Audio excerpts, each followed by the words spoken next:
pre-workout company பத்தி ஒரு video போட்டிருந்தேன். அந்த வீடியோ பார்த்தீங்கன்னா நிறைய பேர் வந்து ஷேர் பண்ணிருக்காங்க, நிறைய பேர் பாசிட்டிவான ரிவ்யூ கொடுத்துருக்காங்க. சில பேர் வந்துட்டு ஒரு கொஸ்டின் கேட்கறாங்க. என்ன கொஸ்டின்னா, ஸ்டோர்ல இருக்கும்போது அது வந்துட்டு சீல்டா தான் இருக்கும். ஸோ அப்புறம் எப்படி உள்ள ஆட் பண்ணுவோம், அப்புறம் எப்படி pre-workout வந்து கிளம்ப் ஆகும் அப்படின்னு கேட்டிருந்தாங்க.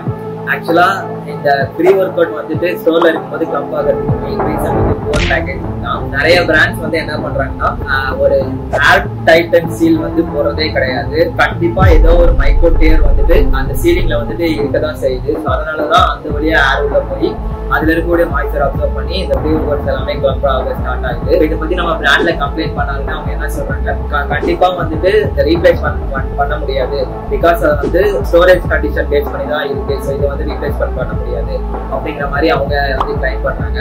கண்டிப்பா பம்ப்டான pre-workout வந்துட்டு எந்த ஒரு கிளைண்ட்டுமே வந்து ப்ரிஃபர் பண்ண மாட்டாங்க. ஸோ இது வந்து பாத்தீங்கன்னா ஆக்சுவலா இந்த மாதிரி கம்ப்யூட்டர் ஆச்சுன்னா ரொம்ப தெரிஞ்சவங்களுக்கு தான் நம்ம வந்து கொடுப்போம்.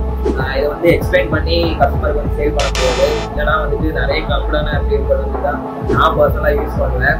ஸோ இந்த மாதிரி pre-workout வந்துச்சுன்னா ஸ்டோர் ஓனர்ஸ் வந்து கண்டிப்பா லாஸ் தான். இது வந்துட்டு முழுக்க பிராண்டோட கேர்லெஸ்னஸ் தான். ஸோ அவங்க வந்து பாத்தீங்கன்னா ஒரு டைட்டான ஏர் சீல் கண்டெய்னர் வந்து போட்டாங்கன்னா கண்டிப்பா இந்த ப்ராப்ளம் வந்து சால்வ்